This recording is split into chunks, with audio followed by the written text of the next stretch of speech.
Good afternoon, everybody. I hope everybody is surviving well in this latest episode of How the Hell Did We Get Here? So, I'm not sure if you were paying attention yesterday, but in the flurry of the kingly proclamations, aka executive orders, there was one yesterday that Trump put out, which, and yes, I am reading, and this is per Politico and the Wall Street Journal. He seeks greater authority over regulatory agencies that Congress established as independent from direct White House control. It's part of a broader bid to centralize a president's power over the government. If that sounds like what it sounds like, that's because it is. Centralizing government, centralizing power to himself. Meaning, dictatorship, dictator moves. What they would do is they would ask the president, they would submit their proposed regulations to the White House for review, assert a power to block such agencies from spending funds on projects or efforts that conflict with presidential priorities, and declares that they must accept the president's and the Justice Department's interpretation of the law as binding. What does interpretation of the law means? What you feel like it should mean in that moment? You all call Joe Biden a dictator, yet you can't name not one dictatorial policy that he's come up with. And this right here, this doesn't sound like a dictator move to you? It's okay, you're getting ready to find out, because a lot of those agencies that he wants to be in control of have a lot of say in how you're going to survive these next 4 years and going forward. But it's also a move that shows that, yes, he's going full dictator. And I can't help but notice that in a flurry of his kingly proclamations, that not one of those has been to address any of those issues that you all were opining, whining, and bitching about at those Klan rallies. The price of food, the price of gas, the price of eggs. Not one of those executive orders that he's put out, kingly proclamations, has been to address any of those issues.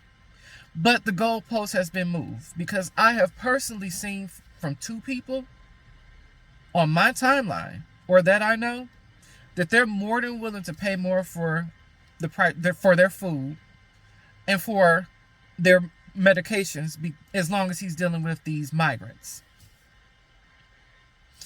There's a quote from Lyndon B. Johnson. I am reading again. If you can convince the lowest white man he's better than the best colored man, he won't notice you're picking his pocket. Hell, give him somebody to look down on and he'll empty his pockets for you. And what are these rich people telling you all to be upset about? Migrants, DEI, the media, Democrats, transgenders. All of these things that you're so pissed off about, yet not one of these things personally affect you. And you're willing to let these people, you have Elon Musk in there. Elon Musk, who hasn't been elected to anything, who hasn't been appointed to anything, has not gone through a confirmation hearing. He's just there. This billionaire, the richest man on the planet, from South Africa, mind you, who also came here on an H-1B1 visa, mind you, via Canada. This same man has access to the U.S. Treasury, along with his crew of these teenage incels, whoever the hell they are. The one, what is his name, Big Balls, is now higher up in there somewhere. I forget what title he has. He has some high security clearance or some. He has some high position in there. This is the same kid that was fired from one job because he was sharing information, personal information about that company to another company. What some would call espionage. Yes, this is the same person who hacked into the Department of Energy, the place that has the nuclear codes. The ones who had access to the U.S. Treasury after the courts told them you can't have access to it, and they claimed that they had read-only access. They've had access to this for over a month. before a court ruling came down telling you can't have access to it anymore. These are hackers. Do you really not expect them to have some backup contingency plan to get back in there? Because they had to anticipate they would lose access, so they had to have a way to get back in there. A senior advisor, that's what he is. He's a senior advisor to Doge. So while you all are out here getting all pissed off and beating your chest about all of these things that somebody's telling you to be upset about, those are the people who are literally really in your pockets. If you can convince the lowest white man he's better than the best colored man, he won't notice you're picking his pocket. Hell, give him somebody to look down on and he'll empty his pockets for you. I don't mind paying more for my groceries and my medications as long as you're taking care of those migrants. Meanwhile, while you were clapping like seals at those Klan rallies, all those things that he said he was going to deliver for you, not one of those kingly proclamations has been to address any of those issues.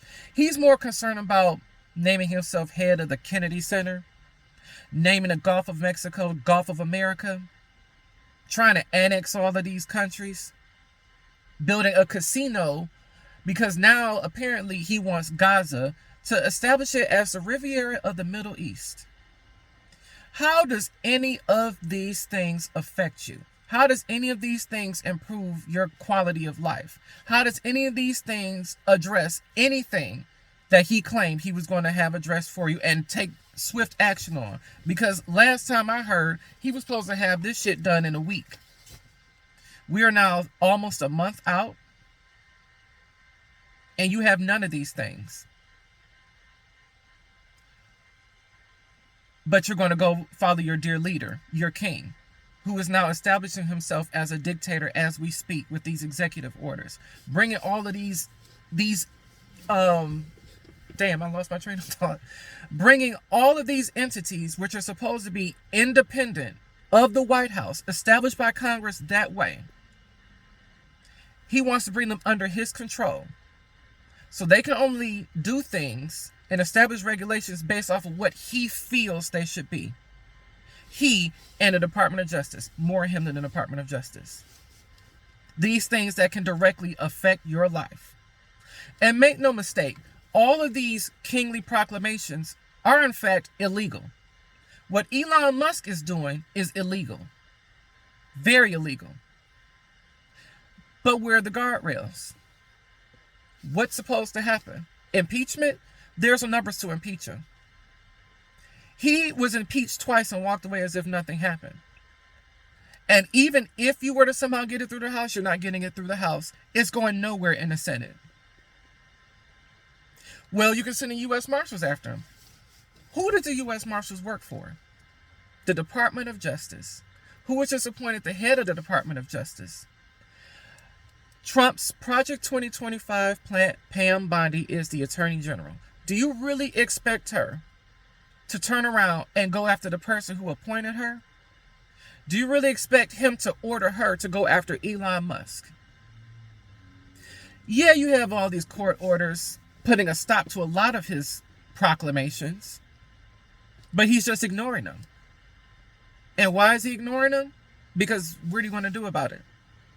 How are you going to enforce this? What's the mechanism in place to stop any of these things? What's his incentive to stop doing any of these things? Because when people commit crimes and are not held accountable for it, guess what? They keep committing crimes.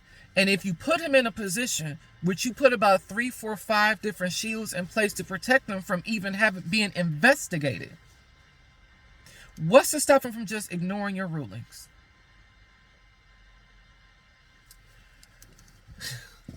I hope you all are paying attention. I really hope you all are paying attention.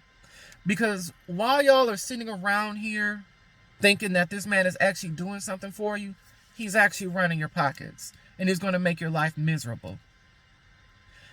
And especially for those voters who are expressing their regret, what the hell am I supposed to do with your regret? The damage is done. You should have known better, therefore you should have done better. But, again, The lowest white man, the highest black man. So if you're coming over here expecting some sympathy when your benefits start to get shut off, when you have a disabled kid who has the program that he may end cut off, when all of these things get cut off and you standing out there looking stupid and you want some sympathy, you get what you asked for, and you get it because you asked for it. I will continue to try to be a little bit more consistent with my videos. I thank y'all for watching. I ask you to like, share, and subscribe. And stay woke. We have to nowadays. You have to know what's going on around you. You must know what's happening so you're not blindsided. Enjoy this hump day, y'all, and I will talk to you soon.